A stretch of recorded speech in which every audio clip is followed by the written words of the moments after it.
Hello friends, स्वागत है आपका हमारे YouTube channel study smart IQ में। और मैं हूं सबा परवीन और आज हम फिर पढ़ने जा रहे हैं आरआरबी एनटीपीसी 2025 के लिए जीके जीएस की क्लास, जिसमें हम डिस्कस कर रहे हैं प्रीवियस ईयर क्वेश्चन। और ये हमारी क्लास 67 है। इससे पहले हम 66 क्लासेस से कर चुके हैं। सो आई होप आपको ये वीडियो पसंद आती हो। तो ऐसी ही वीडियो देखने के लिए हमारे चैनल को लाइक करें, शेयर करें, सब्सक्राइब करना ना भूलें। तो चलिए स्टार्ट करते हैं हमारी क्लास। सो फर्स्ट क्वेश्चन है, बंगाल का नवाब सिराजुद्दौला किस वर्ष प्लासी के युद्ध में पराजित हुआ? तो बंगाल का नवाब सिराजुद्दौला ये किस वर्ष प्लासी के युद्ध में पराजित हुआ था? तो यह पराजित हुआ था 1757 में। ठीक है, राइट आंसर है ऑप्शन सी 1757। तो जो प्लासी का युद्ध है ये किसके बीच हुआ था? तो ये हुआ था बंगाल के नवाब सिराजुद्दौला और ब्रिटिश कंपनी रॉबर्ट क्लाइव के बीच। ठीक है ना, ईस्ट इंडिया कंपनी के बीच, जिसमें रॉबर्ट क्लाइव थे। ठीक है ना, रॉबर्ट क्लाइव वर्सेस बंगाल का नवाब सिराजुद्दौला के बीच ये लड़ाई हुई थी, जिसमें जीत ब्रिटिशर्स की हुई थी। ठीक है, यानी कि ईस्ट इंडिया कंपनी की जीत हुई थी प्लासी के युद्ध में, क्योंकि जो बंगाल के नवाब सिराजुद्दौला इनका सेनापति था मीर जाफ़र। ठीक है, तो मीर जाफ़र ने इनके साथ गद्दारी की थी और ये जाकर अंग्रेज़ों से मिल गया था, जिसके कारण सिराजुद्दौला की हार हुई थी और ईस्ट इंडिया कंपनी जीत गई थी। तो इस जीत के बाद मीर जाफ़र को बंगाल का नवाब बना दिया गया था। ठीक है, चलिए नेक्स्ट है, सहायक गठबंधन 1798 में डैश द्वारा तैयार की गई एक गैर हस्तक्षेप नीति थी। तो सहायक गठबंधन जो कि 1758 ये किसके द्वारा तैयार की गई थी? जो कि एक गैर हस्तक्षेप नीति थी। तो यह तैयार की गई थी लॉर्ड वेलेस्ली के द्वारा। ठीक है, राइट आंसर है option B Lord Wellesley. Lord Wellesley ये कौन था? तो ये बंगाल का गवर्नर जनरल था। ठीक है ना, बंगाल का गवर्नर जनरल था और ये स्वयं को यानी कि अपने आप को बंगाल का शेर कहा। ठीक है ना, इसने अपने आप को बंगाल का शेर कहा था। ठीक है, फिर बात करें लॉर्ड विलियम बेंटिक। ठीक है ना, लॉर्ड बेंटिक यानी कि लॉर्ड विलियम बेंटिक ये भारत के पहले गवर्नर जनरल थे। ठीक है ना, भारत के ये पहले गवर्नर जनरल थे और इन्होंने सती प्रथा पर प्रतिबंध लगाया था। ठीक है ना, लॉर्ड विलियम बेंटिक ने। फिर बात करें लॉर्ड कॉर्नवालिस। तो लॉर्ड कॉर्नवालिस ये भी भारत के गवर्नर जनरल थे। ठीक है, ये भारत के गवर्नर जनरल थे और इन्हें भारतीय सिविल सेवा का जनक कहा जाता है। ठीक है ना, भारतीय सिविल सेवा का जनक कहा जाता है लॉर्ड कॉर्नवालिस को। ठीक है, फिर बात करें लॉर्ड इरविन। तो लॉर्ड इरविन ये भारत के वायसराय थे। ठीक है ना, ये भारत के वायसराय थे और इनके कार्यकाल में कौन कौन सी घटनाएं हुई थी? तो इनके कार्यकाल की घटनाएं, तो कौन सी घटनाएं हुई थी? तो इनके कार्यकाल में साइमन कमीशन भारत आया था और गांधी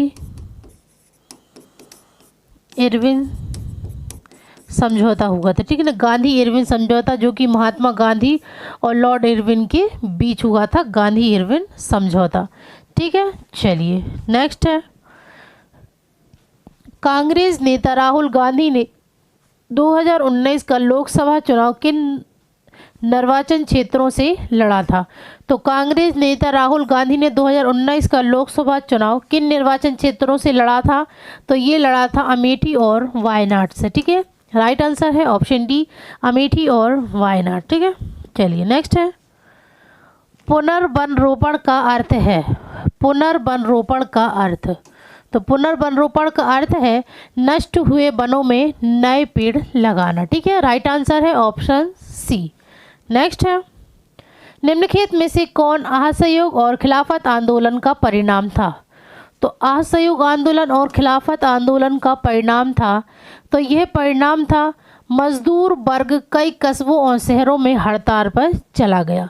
राइट आंसर है ऑप्शन सी। बात करें यहाँ पे असहयोग आंदोलन, तो ये कब शुरू हुआ था?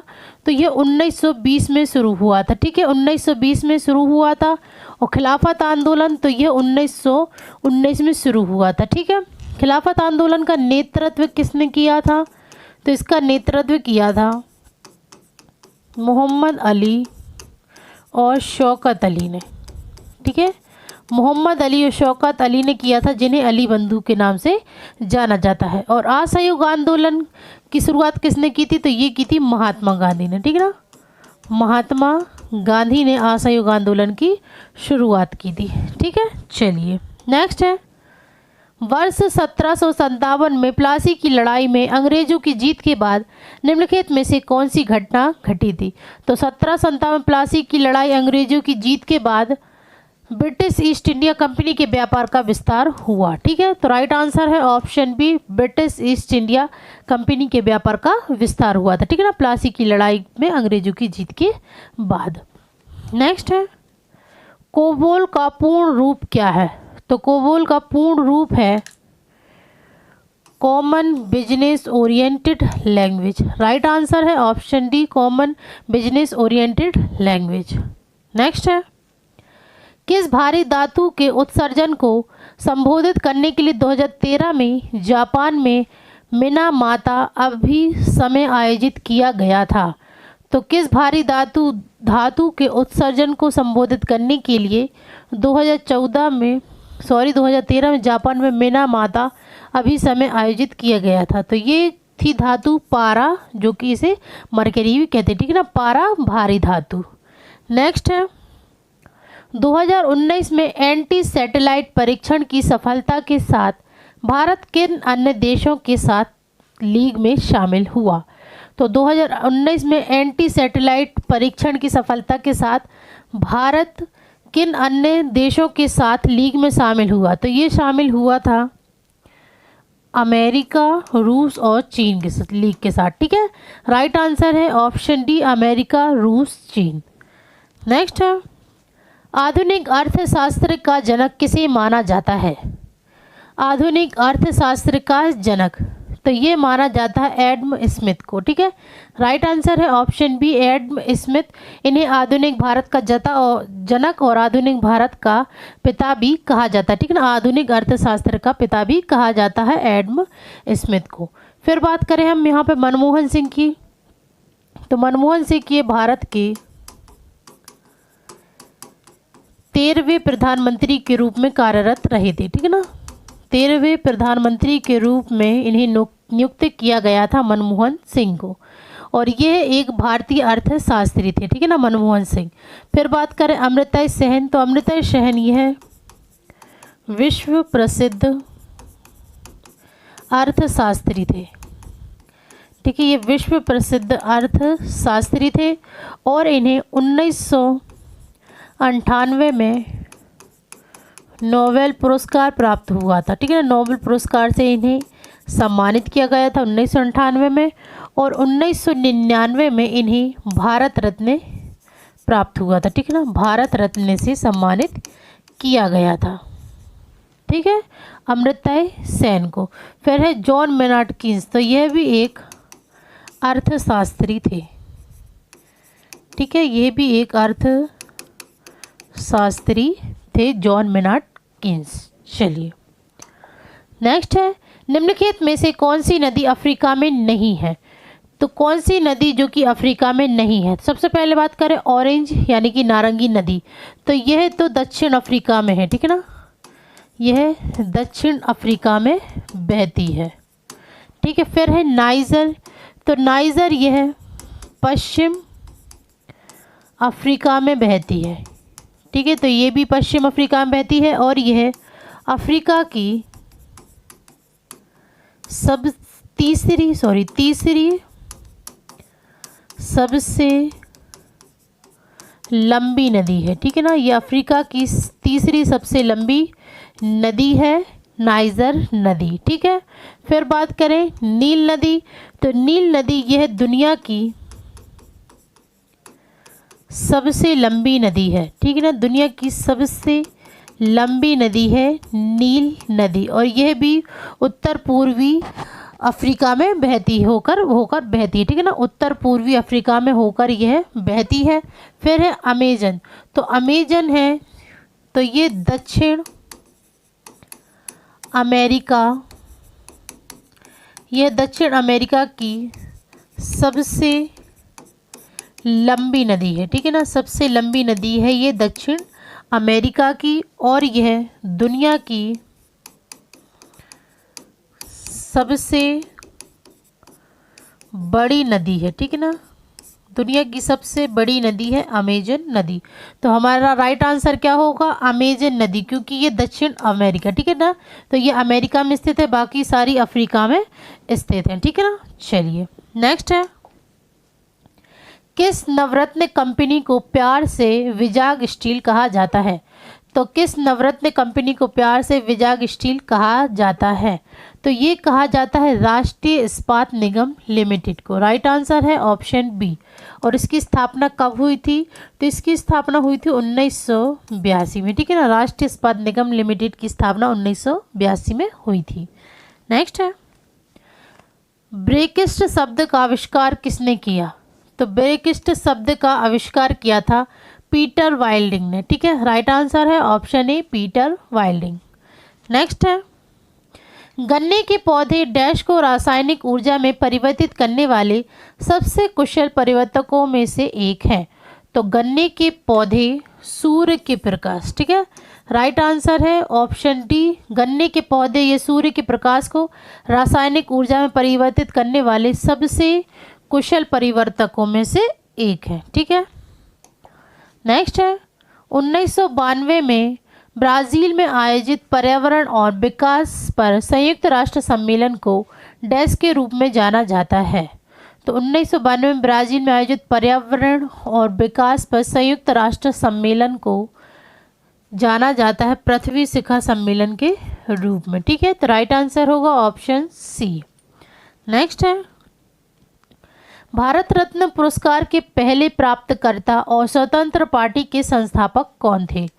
तो भारत रत्न पुरस्कार के पहले प्राप्तकर्ता और स्वतंत्र पार्टी के संस्थापक कौन थे? तो ये थे सी राजगोपालाचारी। राइट आंसर है ऑप्शन डी सी राजगोपालाचारी। यह स्वतंत्र भारत के पहले और अंतिम भारतीय गवर्नर जनरल रहे,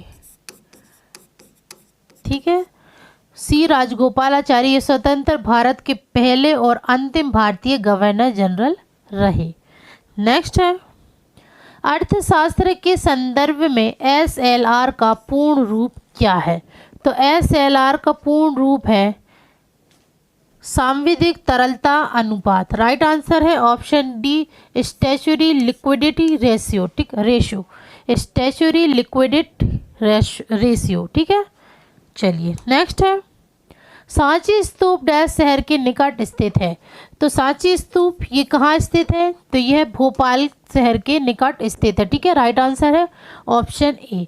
और सांची स्तूप ये किसने बनवाया था? तो ये बनवाया था अशोक ने, ठीक है ना, इसका निर्माण अशोक ने करवाया था सांची स्तूप का। अशोक ये कौन है? तो यह मौर्य साम्राज्य का शासक था, ठीक है ना, मौर्य साम्राज्य का शासक था। यह बिंदुसार का बेटा और चंद्रगुप्त मौर्य का बेटा था, पोता था, सॉरी, चंद्रगुप्त मौर्य का पोता था और बिंदुसार का बेटा था अशोक, ठीक है। और अशोक इसने कलिंग युद्ध लड़ा था, ठीक है ना, कलिंग युद्ध इसने कब लड़ा था? तो ये लड़ा था 261 ईसा पूर्व में, ठीक है ना, खारवेल नरेश के बीच, ठीक है। तो इसमें अशोक की जीत हुई थी और इस युद्ध के बाद अशोक ने बौद्ध धर्म को अपना लिया था, ठीक है ना, बौद्ध धर्म को अपना लिया था, क्योंकि जब वो कलिंग का युद्ध हुआ था इसमें बहुत ही ज़्यादा खून खराबा हुआ था, जिसे देखकर अशोक का हृदय परिवर्तित हो गया था। इसके कारण इसने बौद्ध धर्म को अपना लिया था, ठीक है। चलिए नेक्स्ट है, अंतर्राष्ट्रीय परमाणु ऊर्जा एजेंसी की स्थापना डैश में हुई थी? तो अंतर्राष्ट्रीय परमाणु ऊर्जा एजेंसी की स्थापना ये कब हुई थी? तो ये हुई थी 1957 में। ठीक है, राइट आंसर है ऑप्शन सी 1957 में। और इसका मुख्यालय कहाँ पर है? तो ये है ऑस्ट्रिया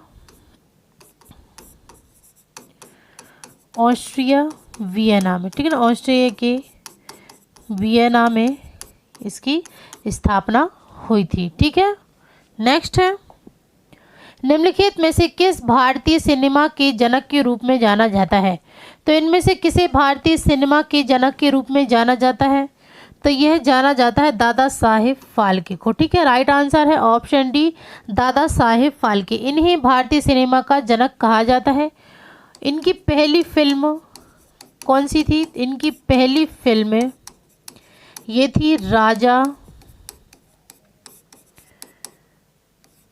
हरिश्चंद्र। ठीक है ना, राजा हरिश्चंद्र यह इनकी पहली फिल्म थी और यह एक मूक फिल्म थी। ठीक है ना, मूक फिल्म थी जिसमें कोई भी आवाज़ नहीं थी। ठीक है ना, ये राजा हरिश्चंद्र फिल्म थी, दादा साहेब फाल्के की पहली फिल्म थी। और ये कब बनी थी? तो यह बनी थी 1913 में। ठीक है ना, 1913 में यह फिल्म बनी थी, जो कि एक भारतीय फिल्म और एक मूक फिल्म थी। फिर दादा साहेब फाल्के के नाम पर ही दादा साहेब फाल्के पुरस्कार की शुरुआत हुई थी। ठीक है ना, दादा साहेब फाल्के के नाम पर ही दादा साहेब फाल्के पुरस्कार की शुरुआत हुई थी। कब? तो ये हुई थी 1969 में इसकी शुरुआत हुई थी। और ये सबसे पहले किसे मिला था दादा साहेब फाल्के पुरस्कार? तो यह सबसे पहले मिला था देविका रानी को। ठीक है ना, देविका रानी को सबसे पहले ये पुरस्कार मिला था। और दादा साहेब फाल्के पुरस्कार यह सिनेमा का सबसे बड़ा पुरस्कार है। ठीक है, चलिए नेक्स्ट है, सह संयोजक बंधन दो परमाणुओं के बीच इलेक्ट्रॉनों के सहभाजन से बनते हैं ताकि दोनों पूरी तरह से भरे हुए डैश कोश को प्राप्त कर सके। तो सह संयोजक बंध यह दो परमाणुओं के बीच इलेक्ट्रॉनों के सहभाजन से बनते हैं ताकि दोनों पूरी तरह से भरे हुए वाह्यतम कोश को प्राप्त कर सके। राइट आंसर है ऑप्शन ए। नेक्स्ट है, आधुनिक विद्युत जनित्र डैश के सिद्धांत पर काम करता है? तो आधुनिक विद्युत जनित्र यह विद्युत चुंबकीय प्रेरण के सिद्धांत पर काम करता है। तो राइट आंसर है ऑप्शन बी। नेक्स्ट है, वित्तीय उत्तरदायित्व और बजट प्रबंधन अधिनियम वर्ष डैश में पेश किया गया था? तो वित्तीय उत्तरदायित्व और बजट प्रबंधन अधिनियम यह 2003 में पेश किया गया था। ठीक है, राइट आंसर है ऑप्शन ए। नेक्स्ट है, शेष विश्व के साथ किसी देश के लेन देन को सारांशित करने वाले खातों का एक समूह डैश के रूप में जाना जाता है? तो शेष विश्व के साथ किसी देश के लेन देन को सारांशित करने वाले खाते का एक भुगतान के रूप में जाना जाता है। ठीक है ना, समूह को एक भुगतान शेष के रूप में जाना जाता है। नेक्स्ट है, भारत के संविधान के निम्नलिखित में से किस अनुच्छेद के तहत अंतर्राज्यीय विवादों में समन्वय के लिए एक अंतर्राज्यीय परिषद का गठन किया गया है? तो किस अनुच्छेद के तहत अंतर्राज्यीय विवादों में समन्वय के लिए अंतर्राज्यीय परिषद का गठन किया गया है? तो ये किया गया है अनुच्छेद 263 में। राइट आंसर है ऑप्शन डी। तो ये थी आज की हमारी क्लास आरआरबी एनटीपीसी 2025 की जीके जीएस की रिवीजन क्लास, जीके जीएस की प्रीवियस ईयर क्वेश्चन की क्लास। सो आई होप आपको ये वीडियो पसंद आती हो। तो ऐसे ही वीडियो देखने के लिए हमारे चैनल को लाइक करें, शेयर करें, सब्सक्राइब करें। Thank you.